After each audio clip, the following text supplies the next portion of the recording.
You got to give credit to Coach Self what he's done with this group.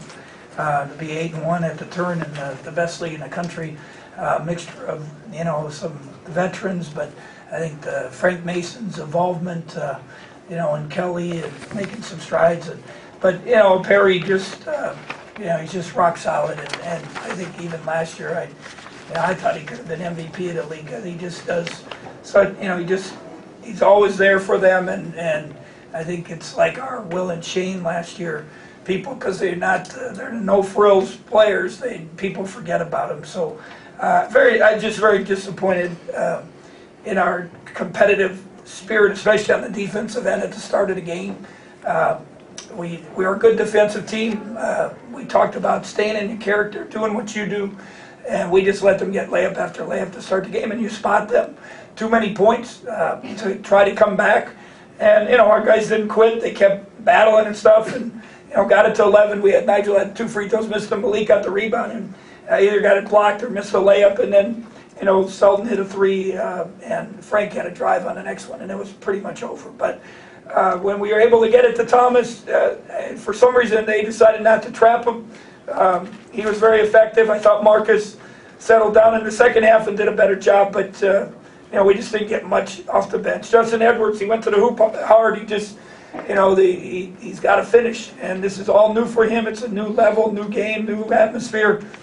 He had the dunk, he had drives first half. I thought we missed at least 4 or 5 layups in the first half that could have kept us a little closer, but that's their credit.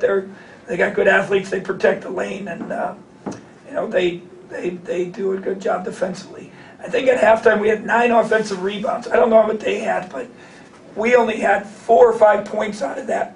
And they only had I'm going to say 5 or some offense. We had more offensive rebounds, and they ended up with double-digit points.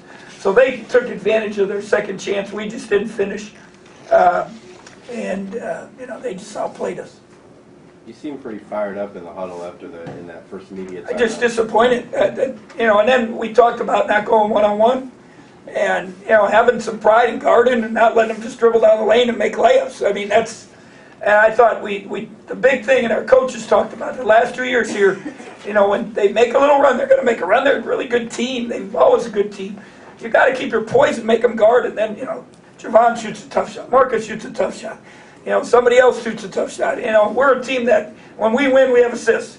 And we had 2 assists at halftime. So I was just, trying to challenge them to play at a higher level, but maybe I did in the second half. I don't know. Bruce, any common denominator in the first halves here? It just seems like you guys get into a bottomless pit. Well, I think they do it to everybody. We talked at least at halftime. Oklahoma was down 20 or whatever, and they came back, and it's what I said. One, you got to come in with the right mindset. You can't be affected. We've been to Iowa State, we've been to Oklahoma. We played so focused, we guarded.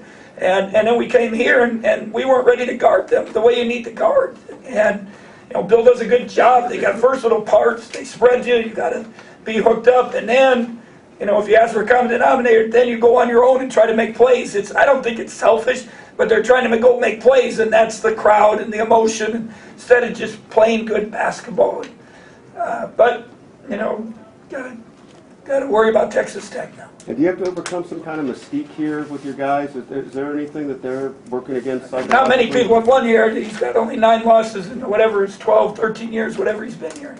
So obviously, no. But if you're going to come in here, you got to guard them and fight them. And I'm not saying with fists. You got to battle them. And if you don't do that, if you think you're going to go and just be pretty and soft, you're not going to win. Bruce, it looks like Nino's giving you what he can. How humble is he? Luke, our trainer, did a great job. He has a strained or sprained or irritated patella tendon. He did 3 treatments, 4 treatments Wednesday, Thursday, Friday. Ran a little yesterday with us. We just said, warm up and see what you can do. You could see by his first couple shots, I'm not sure where his mindset was.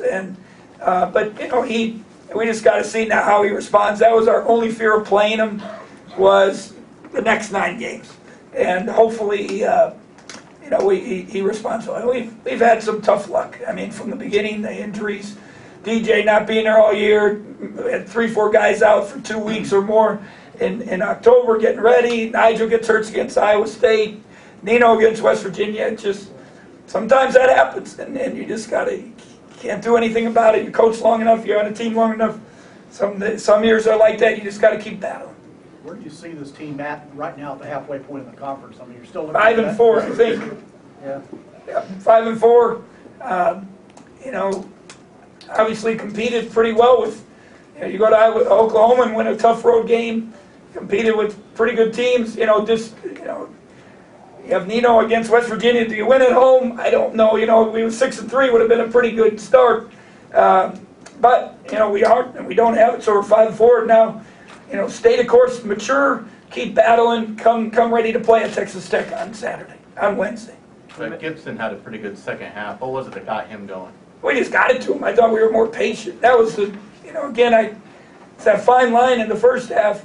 You know, and he missed a couple easy ones in the first half that, you know, maybe would have helped us along with some other guys. But, you know, we ran some plays. We had a little bit. It's hard when the crowd's so loud to control the tempo and the pace of the game on the other end. And, you know, that's why we took some tough shots. We weren't patient enough. Guy didn't get it to him, but he played like a senior should. And still, you know, you know, he rebounded, he scored, did a lot of good things for us. What can your bench do better in a game like this so you have balance? It would help the score, that's for sure, just to make some points. Nigel had some opportunities, 1 for 4 from the line. You know, it just, you know, we've talked about when Justin does well, usually we win games because now you got Wes and Justin giving us something. You know, Stephen Hurt, you know, he did make a couple jumpers on the end, but maybe the game was too quick and physical for him. You know, when we beat Oklahoma, he produced, Justin produced, and that's why we won on the road. Bruce, do you feel Marcus in the first half was kind of pressing a little bit? Yeah, he just didn't let the game come to him, you know, and you know, that's what we talked about, you know, the preparation, understanding to let the game come, play, be ready to guard, worry about that, how you're going to stop your opponent, not, you know, and he's a scorer, you know, he's going to get shots, we go to him. But, you know, he took too many quick ones and tough ones that, you know, now you say, when you ask what Thomas got going, we probably should have been a little more patient in the first half.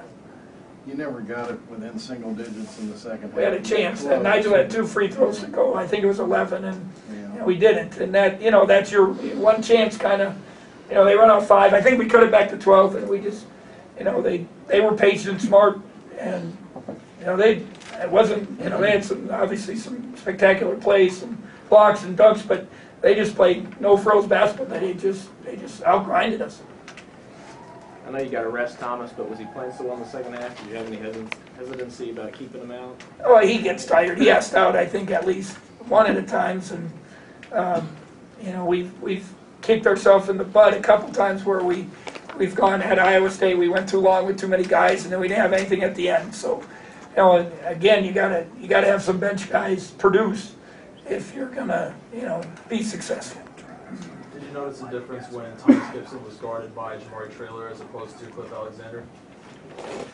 Well, you know, Cliff doesn't quite know defensive techniques and the preparation. I think you're probably able to take advantage, maybe a little bit, getting some deeper seals. But Cliff is a great athlete, and he can make a mistake. And then we got him on Stephen Hurt.